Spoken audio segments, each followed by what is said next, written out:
iyadoo xukuumadda jamhuuriyadda Soomaaliland ay wado dadaal ay ku dhisayso wadooyinka Soomaaliland ayaa haddana waxa cabasho ka muujinaya qaar ka tirsan gaadiidleyda iyadu sida joogtada u isticmaala dariiqa u dhaxeeya magaalooyinka Burco Berbera iyo caasimadda jamhuuriyadda Soomaaliland ee Hargeysa kuwaasoo ka cabanaya dhibta ay kala kulmaan jidkan xilliyada ay sidaan bushcuurada ay ka soo qaadaan dekada Berbera iyo rakaabka u kala goosho magaalooyinka sameeyay kala laga tagay macquul ma dawladda waxa u leenay bal hoos ha u eegtay iyadoo oo magaranaysaade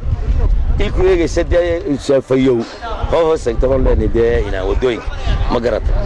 meelo badan oo kala oo magaalada dhexdeeda u jira laakiin halkaas ka sii muhiimsan oo wadi wadanka bal way bismillaahir rahmaanir rahiim anagoo kamida gaadiidka u kala goosho oo u kala baxa meelaha waxa uu leenahay xukuumadda wadooyinka laga soo bilaabo Xamaas ilaa iyo Hudisa way go'an tahay shilku aad buu farabadan yahay had inta Hargeysa loo socdo labalaabkeed lagu jira Xamaas ilaa Berbera waxa uu leenahay xukuumadda inta wadooyin cusub la dhisayo waxa fiican in hoos loo eego kuwii hore la dayactiro marka kuwii hore la dayactiro hal loo gudbo marka kuwii cusub dadka asay doodina xaalka asayna in la hagaajiyo waxa weey taariikhda waa laga qarxaya shil farabadan baa ka dhaca waxa weey wadadaas aad iyo aad baan uga xunay daryeelaanteeda iyadoo laga qarxasho oo naga saabixin naguma baaqalin marka hadaba TV kalsan oo booqday wadada u dhaxaysa Berbera iyo Hargeysa oo 50 kiiloomitir oo ka tirsan dayax xoogani ka muuqdo wax ka weydiiyay wadayaasha gaadiidka iyo khasaaraha ka soo gaadhay xilliyada ay isticmaalayaan jidkan Burco iyo Hargeysa u kala baxa wadada Berberana marra wadada Berbera waxa ku qabnaa dhibaato mid khayr xadan ku qabnaa waa aragtay wada jeedasay wadadu ay tahay beerdheer waan marra maal saacad walba gaariga waxaan geynaa geerish Hargeysa tagna geerish Burco marka tagna geerish waxana laga qaadaa cashuur waxana laga qaadaa lacag leeyahay waxana laga qaadaa caruurihiiba iskuuladina laga qaaday wadooyinka mid saayadana laga qaado leeyahay wax lagu sameeyo wadooyinka deeyar baa loo taabtay wax kala ma hayno kulliyoon baa horta ku dhacaysa wadada waxaana keenaysa wada xumo saacad walba gaariga geerish baan geynaa waxaan leenahay xukuumadda salaadba xilligeeda la tukada marka dhamayso wadada Berbera iyo isku xidhaysa Hargeysa Berbera iyo Burco isku xidhaysa kuwa kalena dahamiyadaada si waxaan ka qabtaa wadadan xoogaygan gaadiidka silica haystaan aan uga shaqeyno baatadan ku qabno hogogii weeye exalkan hadda laba habeen ma jidka ku soo jiray exalkan hogoga iga gooyay sidaa darteed marka hogoga aad bay dhibaato noogu hayaan marka waxaan jecelahay ama madaxweynaha noqdo ama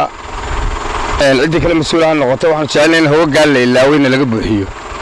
marka hore assalaamu calaykum wadadan ilaa Berbera ilaa Xamaas dib aad u weyn baa dadka ka haysta iyadoo aan dayactir badan aan laga sameyn xukuumaduna ay ku dadaalaysay inay soo gaarsiisay ilaa la furuug laakiin ilaa Xamaas ilaa Berbera aan wax alaala wax laga qabtaan jirin waxaan u kala soconaa Xamaas ilaa Berbera 2 saacadood markaasaan dib gaariga geersho dhignaa inaan dhaqaale loo waayin laakiin ay tahay dayacaad ka timi mas'uuliyiinta ka hooseysa xukuumadda ee madaxweynuhu isagoo aad kaygaanu markan ka warramay xukuumaddeenu waa xukuumad Afrikaankana cadaaladiisu oo kala socda gobolada safar marmar ah waxaan ka soo baxaa meesha la Cergaabo wadadan ilaa Burco ama ilaa Cergaabo baa la yiraahdee waa wado aad u dhib badan halka laga bilaabo magaalada leedo Xamaas ilaa Burco wadadu aad bay u go'an tahay inta badan majority inta badan aad bay u go'an tahay wadadu marka waxaanu ka codsanaynaa dawladda inay inta insha Allah dhameystirto wadada Cergaabo ee socotana in la dhameeyo insha Allah ay dhameystirto way wadada dawladuna way dadaalaysaa garaysa waa darawal ka ganacsada Berbera ilaa Hargeysa